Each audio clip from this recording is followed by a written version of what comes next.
अस्सलाम वालेकुम dear student. तो आज हम चैप्टर 7 का लेक्चर एक और रिकॉर्ड करेंगे और आज हमारा टॉपिक होगा पोटेंशियल एनर्जी। Potential energy. तो जैसे पिछले लेक्चर में हमने काइनेटिक एनर्जी डिस्कस की थी, तो आज हम डिस्कस करेंगे पोटेंशियल एनर्जी। पोटेंशियल एनर्जी क्या है? तो हम कहते हैं energy possess by body due to its position. तो डेफिनेशन है the energy possess by a body by virtue of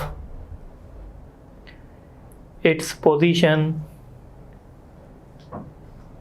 is called potential energy। अब जो हम बात करते हैं ना by virtue of its position, इसका मतलब होता है कि हमारी बॉडी कौन सी फील्ड में पड़ी हुई है। जैसे हमें पता है कि अगर हम किसी भी बॉडी को अगेंस्ट एनी फोर्स मूव करवाएंगे तो वो एनर्जी उसमें स्टोर हो जाएगी। यानी हम ऐसे भी कह सकते हैं the work done against any conservative force, the work done against any conservative force is stored in the body in form of potential energy। जब हम किसी भी बॉडी को अपोजिट कंजर्वेटिव फोर्स के काम करवाएंगे ना, तो वो एनर्जी, वो हमारा वर्क जो होगा बॉडी में स्टोर हो जाएगा in the form of potential energy. Suppose करें, जैसे आप जानते हैं एक स्प्रिंग है, स्प्रिंग के साथ ये मास अटैच है और आपको पता है इस स्प्रिंग में अगर हम इसको स्ट्रेच करने की कोशिश करेंगे तो इलास्टिक रीस्टोरिंग फोर्स डेवलप होगा और इलास्टिक रीस्टोरिंग फोर्स का डायरेक्शन होगा टुवर्ड्स द मीन पोजीशन। ये इलास्टिक रीस्टोरिंग फोर्स है, ठीक है, और हम इस पे फोर्स लगा के ये डिस्प्लेसमेंट लेके आ रहे हैं। यानी डिस्प्लेसमेंट और हमारा जो इलास्टिक रीस्टोरिंग फोर्स है, इन दोनों का डायरेक्शन अपोजिट है। तो हम कहेंगे जितना भी हम वर्क करेंगे against the elastic restoring force, वो वर्क इसमें स्टोर हो जाएगा in the form of potential energy. इस पोटेंशियल एनर्जी को हम कहते हैं elastic potential energy. Elastic potential energy, ठीक है। तो what is elastic potential energy? Elastic potential energy की डेफिनेशन क्या होगी? The work done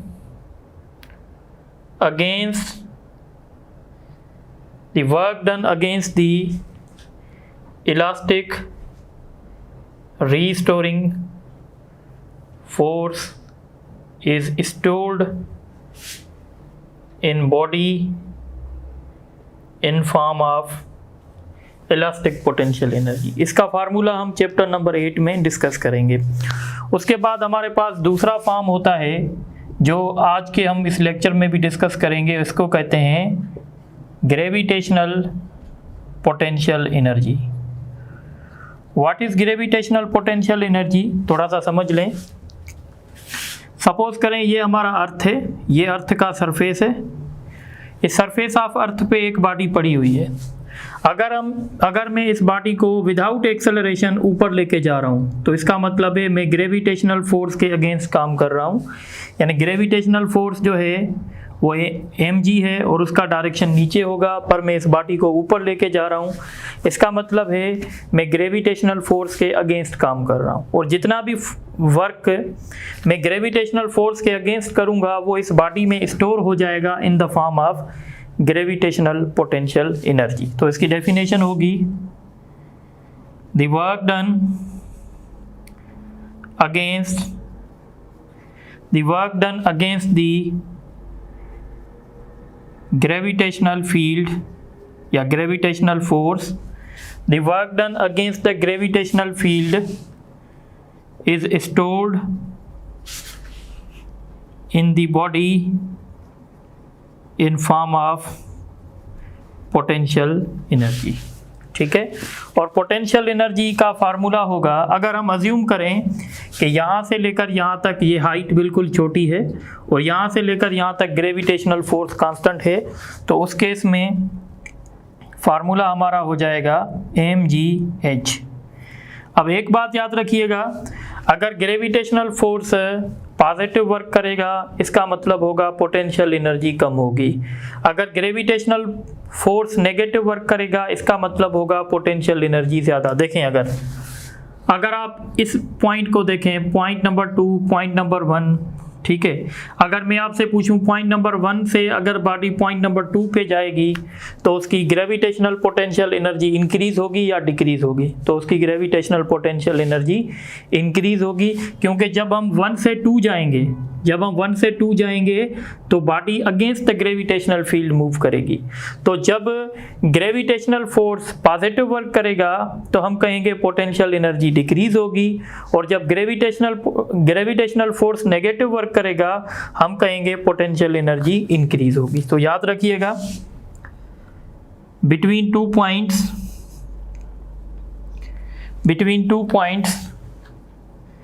the potential energy will be increase if gravitational force performs negative work।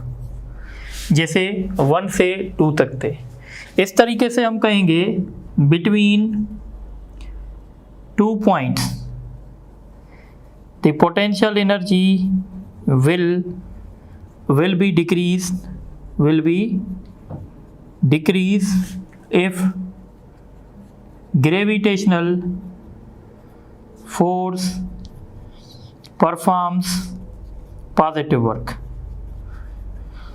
यानी अगर बॉडी 1 से 2 जाएगी तो ग्रेविटेशनल फोर्स नेगेटिव वर्क करेगा, तो हम कहेंगे 1 से जब हम 2 तक बॉडी को ले जाएंगे तो पोटेंशियल एनर्जी इंक्रीज होगी, पर जब बॉडी 2 से 1 आएगी तो हम कहेंगे पोटेंशियल एनर्जी बॉडी की डिक्रीज होगी, क्योंकि ग्रेविटेशनल फोर्स पॉजिटिव वर्क करेगा। और याद रखिएगा, ये जो डेफिनेशन हम बता रहे हैं इसमें हमारी बॉडी एक्सेलरेट नहीं होगी, यानी विदाउट एक्सेलरेशन हम उस बॉडी को ले जाएंगे। तो अब हम आगे चलेंगे और इसी के साथ अब हम डिस्कस करेंगे। अच्छा, तीसरा भी इसका टाइप होता है, पर वो इंशाल्लाह हम इंटर में डिस्कस करेंगे। उसको कहते हैं इलेक्ट्रिक पोटेंशियल एनर्जी। डेफिनेशन में लिख लेता हूँ, electric potential energy. What is electric potential energy? तो हम कहते हैं the work done against electric field। the work done against electric field is stored in form of electric potential energy। जैसे आपको पता है कैपेसिटर है, कैपेसिटर में एक एनर्जी स्टोर होती है, और उस कैपेसिटर में जो एनर्जी स्टोर होती है वो इलेक्ट्रिक फील्ड के फॉर्म में होती है। बहरहाल इसको हम इंटर में डिस्कस करेंगे। अभी हमारा टॉपिक होगा absolute potential energy. What is absolute potential energy? तो अब थोड़ा सा समझ लें, एब्सोल्यूट पोटेंशियल एनर्जी क्या है। तो हम कहते हैं कि जब हम किसी भी बॉडी को, सपोज अगर एब्सोल्यूट पोटेंशियल एनर्जी में सरफेस ऑफ अर्थ पे फाइंड करना चाहता हूँ, तो एब्सोल्यूट पोटेंशियल एनर्जी जब भी हम डिसाइड करेंगे ना, तो हम वो पॉइंट अज्यूम करेंगे, वो रेफरेंस पॉइंट अज्यूम करेंगे जहाँ पे ग्रेविटेशनल फील्ड ज़ीरो होती है। और आपको पता है वो पॉइंट सेंटर ऑफ अर्थ से कितना दूर होगी जहाँ पे ग्रेविटेशनल फील्ड ज़ीरो होगी? तो ग्रेविटेशनल फील्ड जो है ज़ीरो होगी जब आपका डिस्टेंस इनफाइनाइट होगा। तो पहले तो ये बात लिखने की ज़रूरत है, the gravitational field will be zero at a point which is very far from the center of earth। Means हम कह सकते हैं कि R is equal to infinity। The gravitational field will be zero at a point which is very far from the center of earth, means R is equal to infinity। जब R is equal to infinity होगा तो वहाँ पे gravitational field zero होगी।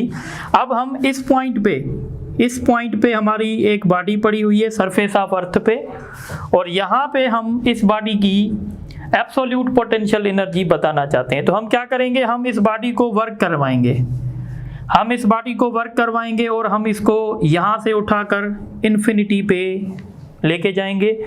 जितना भी हम work करेंगे वो कहलाएगा इसका एब्सोल्यूट पोटेंशियल एनर्जी। सो एब्सोल्यूट पोटेंशियल एनर्जी की डेफिनेशन क्या होगी, the work done against the work done against the gravitational force या gravitational field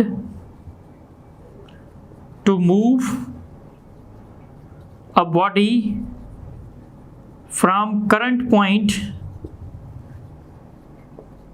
to a point where the gravitational field is zero। ठीक है, the work done against the gravitational field to move a body from current point. Current point मतलब जिस point पे आप लोग absolute potential energy find करना चाहते हैं, और या इसको मैं ऐसे लिख सकता हूं, ठीक है, the work done against the gravitational field to move a body from current point to very far from the centre, या इसको ऐसे लिख सकते हैं, to infinite distance from the centre of earth, और ब्रैकेट में हम लिखेंगे where the gravitational field is zero.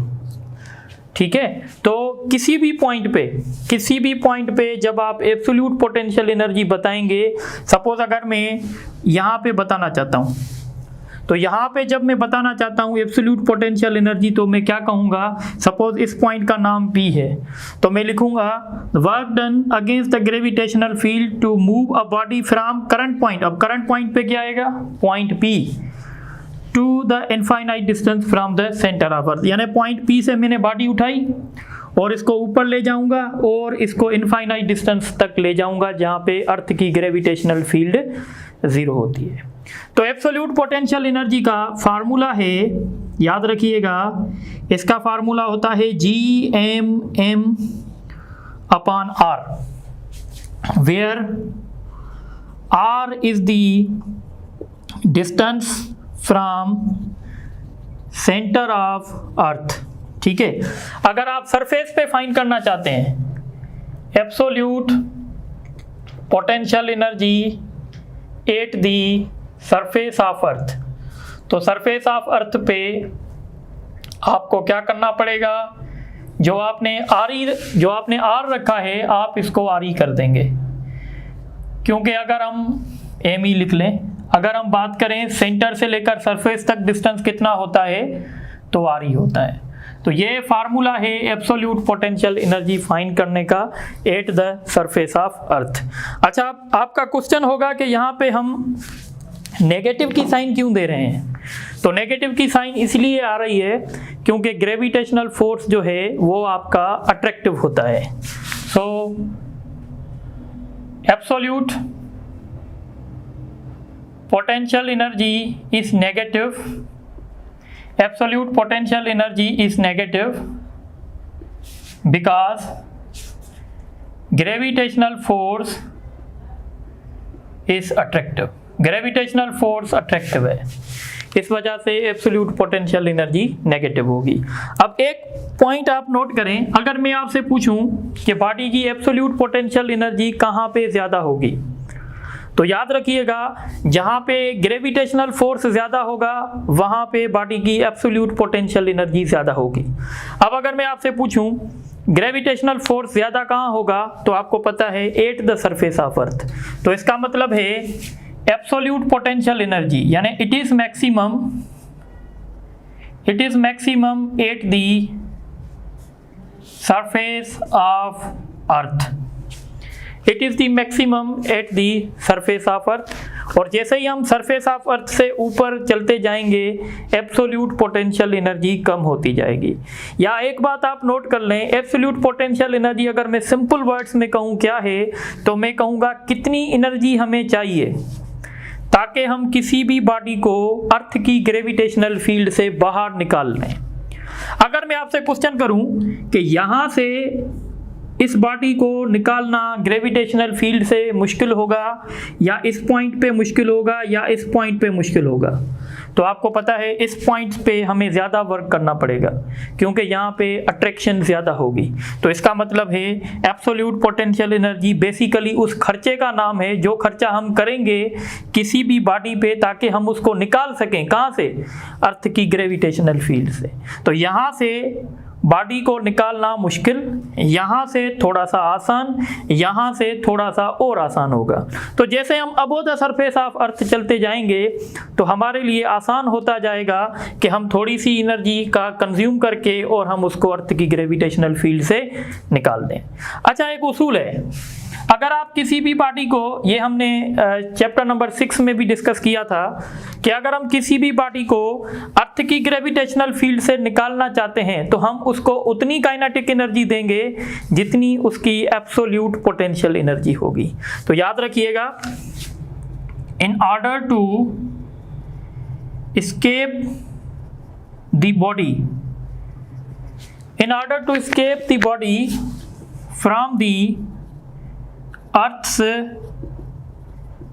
gravitational field, ठीक है, in order to escape the body from the Earth's gravitational field, its kinetic energy must be equal to its absolute potential energy. अगर हम उसको इतनी kinetic energy देंगे जितनी उसकी absolute potential energy होगी तो वो बॉडी अर्थ की ग्रेविटेशनल फील्ड से निकल जाएगी।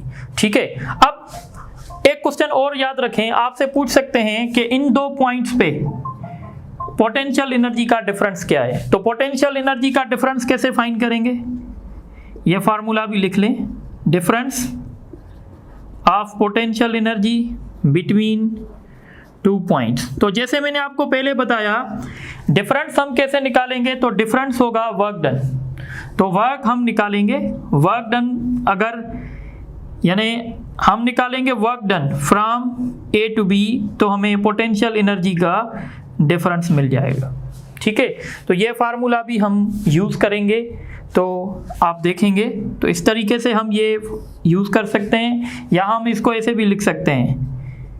सपोज अगर हम ए से बी तो हम लिखेंगे what is absolute potential energy at point B और minus absolute potential energy at point A. तो यहाँ से भी हम फाइंड कर सकते हैं। तो ये भी हम इंशाल्लाह न्यूमेरिकल्स में यूज़ करेंगे। आप इसको नोट करें तो फिर आगे चलते हैं।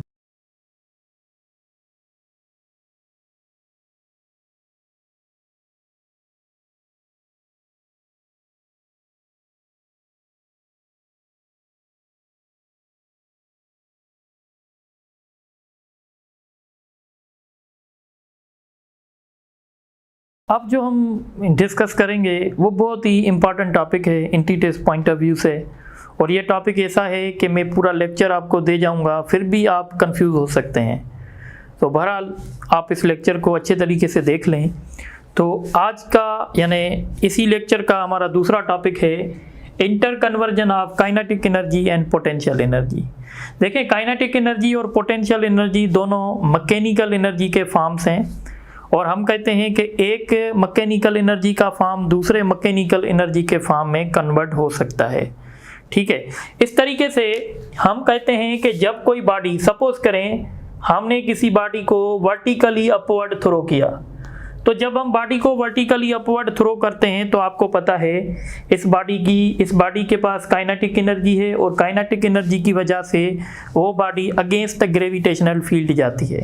यानी जैसे बॉडी ऊपर चलती जाएगी इसकी काइनेटिक एनर्जी कम होती जाएगी और पोटेंशियल एनर्जी इसकी जो है इंक्रीज होती जाएगी। थोड़ी देर के लिए हम अज्यूम कर रहे हैं कि there is no air resistance, तो अगर आप यहाँ पे देखेंगे तो इसकी काइनेटिक एनर्जी कम हो जाएगी, पोटेंशियल एनर्जी थोड़ी हो जाएगी, यहाँ पे काइनेटिक एनर्जी और कम। और जब ये इसकी मैक्सिमम हाइट है, या ऐसे समझें ये इसकी हाईएस्ट पॉइंट है, तो जब हाईएस्ट पॉइंट पे होगा तो इसकी सारी काइनेटिक एनर्जी जो है वो कन्वर्ट हो जाएगी पोटेंशियल एनर्जी में। यानी हम कहेंगे यहाँ पे काइनेटिक एनर्जी 0 होगी, पोटेंशियल एनर्जी मैक्सिमम होगी। और इसी तरीके से अगर हम इस पॉइंट को देखें तो यहाँ पे काइनेटिक एनर्जी मैक्सिमम और पोटेंशियल एनर्जी 0। और अगर हम बीच में कहीं पे देखेंगे, यहाँ पे देखेंगे, तो यहाँ पे इसके पास काइनेटिक एनर्जी भी होगी, पोटेंशियल एनर्जी भी होगी। तो हम ये कहते हैं कि kinetic energy and potential energy are interchangeable. ये इंटरचेंजेबल है, एक दूसरे में कन्वर्ट हो सकते हैं। अब हम एक इंपॉर्टेंट बात करेंगे, when a body moving vertically upward.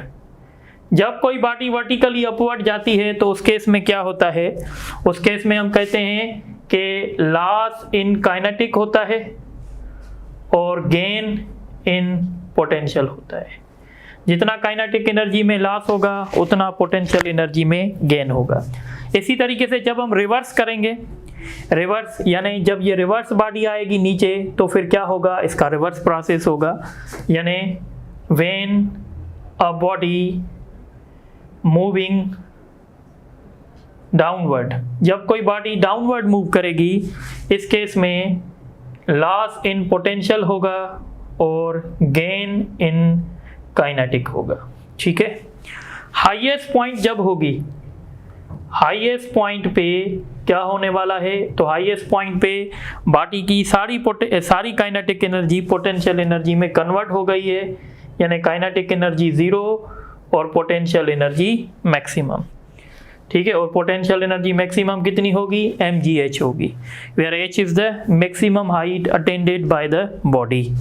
इसी तरीके से जब यहाँ पे लोएस्ट पॉइंट होगी, just before striking the ground, just before striking the ground, ground को हिट करने से पहले क्या होने वाला है, तो बॉडी की पोटेंशियल एनर्जी 0 हो जाएगी और बॉडी की जितनी भी पोटेंशियल एनर्जी है वो सारी की सारी काइनेटिक एनर्जी में कन्वर्ट हो जाएगी। और काइनेटिक एनर्जी का फार्मूला भी mgh होगा।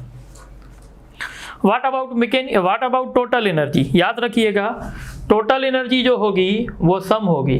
Total energy is a sum of kinetic energy plus potential energy.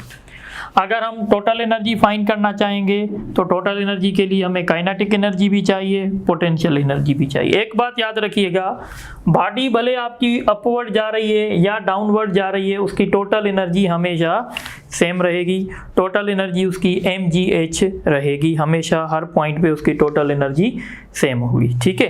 अब हम क्या करेंगे, इस पे कुछ MCQs करने वाले हैं। पहले हम इस पे 1-2 MCQs कर लेते हैं और फिर हम उन टॉपिक्स पे MCQs करेंगे। तो एक MCQs है, इसको देख लें। A body is throne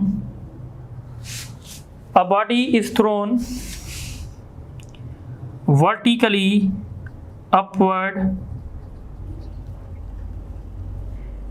and reaches to a point, reaches to a height h। ठीक है। find the point where it loses,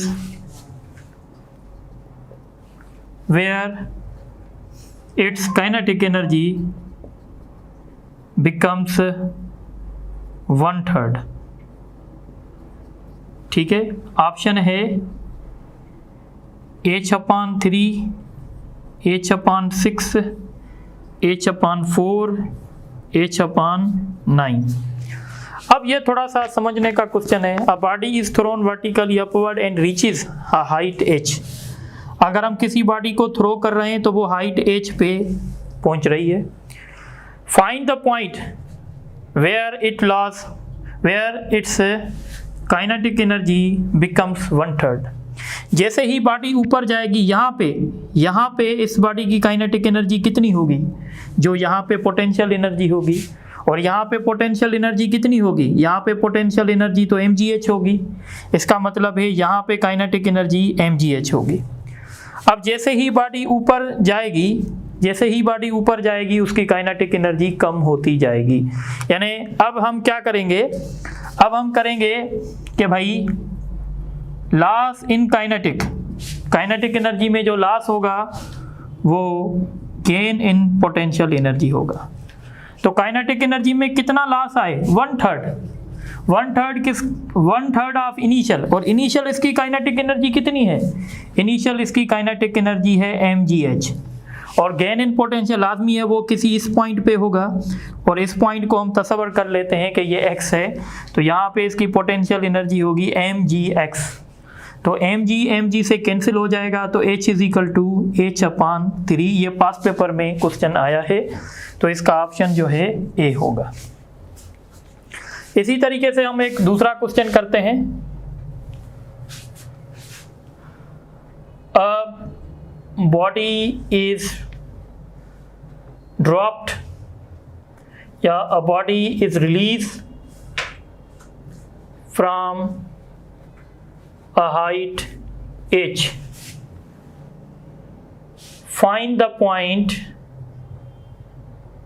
from the ground.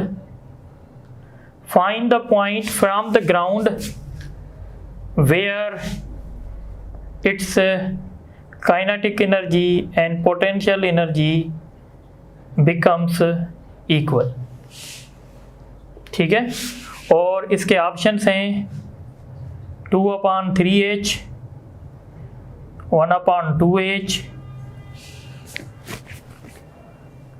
1/4h और 1/6h। अब इस क्वेश्चन को समझें। A body is released from a height h. Find the point from the ground where its kinetic energy, या इसको हम ऐसे करते हैं, थोड़ा सा इसको इंटरेस्टिंग कर देते हैं। Find the point where its kinetic energy becomes twice of potential energy। ठीक है, थोड़ा सा इसको इंटरेस्टिंग करते हैं।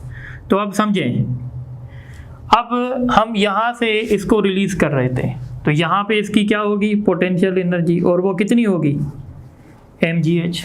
ठीक है, और यहाँ पे इसकी काइनेटिक एनर्जी होगी 0। जैसे बॉडी नीचे आएगी तो क्या होगा, पोटेंशियल एनर्जी में लॉस और काइनेटिक एनर्जी में गेन होगा। अब सपोज करें ये एक ऐसी पॉइंट है जो ग्राउंड से x मीटर की हाइट पे है, और यहाँ पे इसकी जो काइनेटिक एनर्जी है ना वो ट्वाइस ऑफ पोटेंशियल एनर्जी है। ठीक है, तो आपको पता है कि टोटल एनर्जी क्या होती है, kinetic energy plus potential energy. ठीक है, और टोटल एनर्जी जैसे कि मैंने बताया हमेशा mgh होगी। अब देखें यहाँ पे जो इसकी काइनेटिक एनर्जी है वो 2 टाइम्स ऑफ, ठीक है, पोटेंशियल एनर्जी है, और यहाँ पे पोटेंशियल एनर्जी। अब देखें आप, यहाँ पे जो पोटेंशियल एनर्जी होगी इस पॉइंट पे कितनी होगी, mgx होगी या mgh होगी, तो mgx होगी क्योंकि हम इस पॉइंट की बात कर रहे हैं, तो यहाँ पे होगा 2mgx प्लस mgx। ठीक है, तो इस तरीके से जब आप इनको सम करेंगे तो ये कितना हो जाएगा, 3mgx। तो इसका मतलब होगा ये भी कैंसिल हो जाएंगे, और x = h/3, यानी इसका ऑप्शन होगा डी ऑप्शन इसका सही होगा। इस तरीके से ये सॉल्व हो जाएगा। अब हम दूसरा क्वेश्चन करते हैं इसी के ऊपर। ठीक है,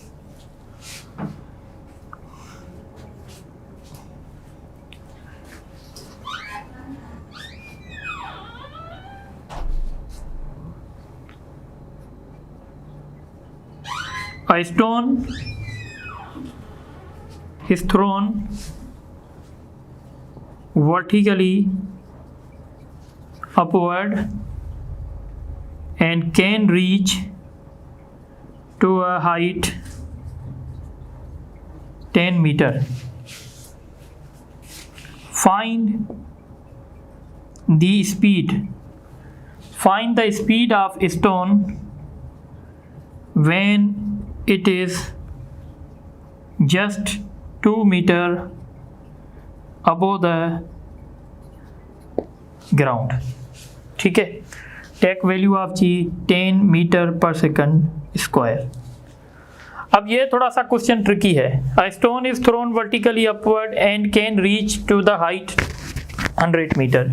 एक स्टोन को हम थ्रो कर रहे हैं और वो कितनी हाइट अटेन कर रहा है, 10 मीटर। ठीक है, यहाँ तक, यानी यहाँ पे इसकी पोटेंशियल एनर्जी होगी mgh और काइनेटिक एनर्जी इसकी होगी 0। पर अब कह रहा है कि जब ये 2 मीटर हाइट पे होगा, यानी जब ये 2 मीटर हाइट पे होगा तो बताओ इसकी वेलोसिटी जो है वो कितनी होगी। तो हमें यहाँ पे फाइंड करना है 2 पे। ठीक है, तो अब हम क्या करेंगे, आपको पता है basic principle, total energy is equal to kinetic energy plus potential energy. अब देखें, टोटल एनर्जी तो हमेशा हम क्या लिखेंगे, mgh, और काइनेटिक एनर्जी को अब हम क्या लिखेंगे, 1/2 mv², क्योंकि हमें वेलोसिटी फाइंड करनी है। और पोटेंशियल एनर्जी इस पॉइंट पे हम लिखेंगे mgx। ये मास, ये मास, ये मास कैंसिल, g का वैल्यू 10 है, हाइट भी 10 है, 1/2 v², g का वैल्यू 10 है और ये हाइट 2 है। तो इस तरीके से जब हम इसको सॉल्व करेंगे तो ये हो जाएगा 100, ये हो जाएगा 1/2 v² और ये प्लस का 20 होगा।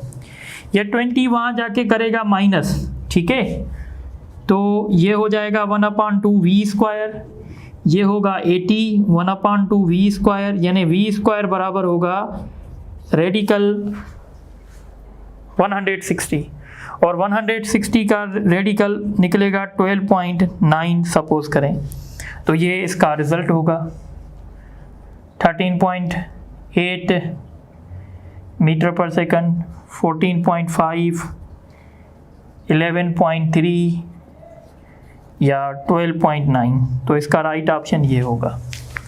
अब हम कुछ MCQs करेंगे जो हमने शुरुआत में टॉपिक डिस्कस किए थे। तो एक MCQs है, अ बॉडी, या ऐसे लिखें, एन एलिवेटर इज मूविंग, ऐसे लिखें,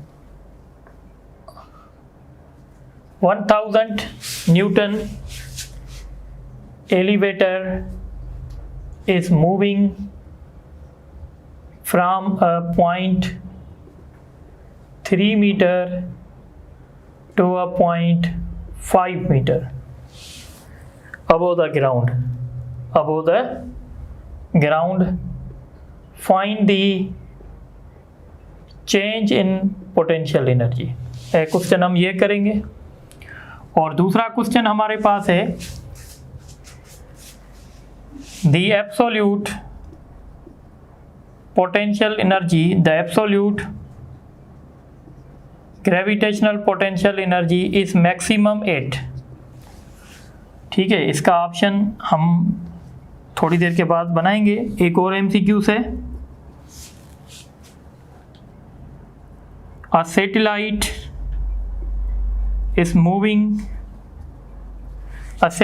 is moving from orbit 2RE to 3RE. Find the work done. ठीक है, अब सबसे पहले हम इस क्वेश्चन को देखते हैं। इसके ऑप्शंस भी मैं बना लेता हूँ। एक ऑप्शन इसका रख लें 6000 जूल, दूसरा रख लें 3000 जूल, एक रख लें 5000 जूल और एक रख लें 2000 जूल। तो मैंने बताया था चेंज इन पोटेंशियल एनर्जी कैसे फाइंड करेंगे, तो वो होगा mgHf माइनस mghi। ये आप देख रहे हैं कॉमन है, ठीक है, या इसका वैल्यू भले रख लें 1000, HF कितना है 5000 और HI कितना है 3, तो ये होगा 5000 माइनस 3000, तो ये होगा 2000 जूल। इसका ऑप्शन डी होगा। अब हम आते हैं इस क्वेश्चन पे। The absolute gravitational potential energy is maximum at, option A at the centre of earth, option B at the surface of earth, option C above the surface of earth, option D below the surface of earth।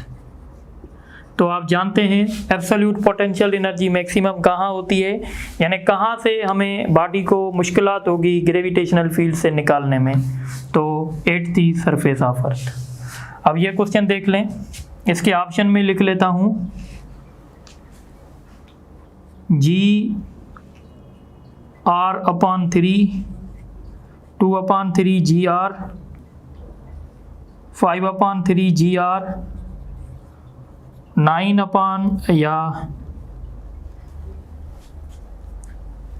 5/6 GR। इसको solve करते हैं, फिर option मिल जाएगा।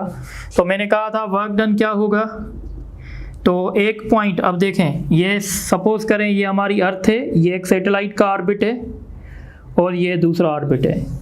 ये orbit suppose करें 2R है और ये ऑर्बिट सपोज करें 3R ही है।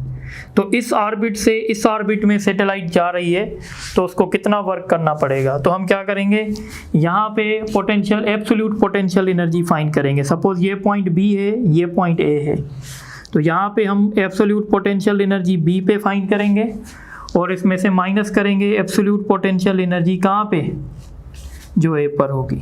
ठीक है, सो अब हम यहाँ पे क्या करेंगे, आपको पता है एब्सोल्यूट पोटेंशियल एनर्जी का फार्मूला -G MEM अपान, अब R कितना है, सेंटर से कितना डिस्टेंस है 2RE, तो हम 2RE रखेंगे और यहाँ पे हम कितना रखेंगे, अच्छा ये फाइनल पॉइंट इसकी 3 है और शुरुआत वाली पॉइंट इसकी क्या थी, शुरुआत वाली पॉइंट इसकी जो है वो 2RE है। ठीक है, जब ऑर्बिट कहेंगे ना, ऑर्बिट का मतलब होगा सेंटर से डिस्टेंस। ठीक है, तो अब आप देखें इसका LCM होगा 6RE, या ये 2 यहाँ मल्टीप्लाई करेगा GMEM, और ये माइनस इंटू माइनस प्लस होगा 3 मल्टीप्लाई करेगा। ठीक है, अब इस तरीके से इसका जो ऑप्शन होगा, एक ऑप्शन और बना लेते हैं 1/6 GRE। ठीक है, तो अब आप देखें इसका ऑप्शन होगा GMEM अपान 6RE, पर आप देख रहे हैं ऐसा तो कोई ऑप्शन ही नहीं है। अब आप क्या करेंगे, RE डिवाइड और RE मल्टीप्लाई करके देखें। आपको पता है G, यहाँ पे एक और भी फैक्टर आएगा, यहाँ पे M भी लगा दें। ठीक है, अब आप देख रहे हैं कि यहाँ पे अगर मैं RE डिवाइड और मल्टीप्लाई कर रहा हूँ तो ये वाला फैक्टर कैपिटल GME और ये RE स्क्वायर, ये मिलके G बनाएंगे ना, तो ये हो जाएगा 1/6, ये पूरा G हो गया, ये M, तो MGRE, इसका ये राइट ऑप्शन होगा। तो इस तरीके से इसका राइट ऑप्शन होगा E होगा। तो आज के लेक्चर में इतना ही है, इंशाल्लाह बाकी का नेक्स्ट क्लास में डिस्कस करेंगे। Thank you very much.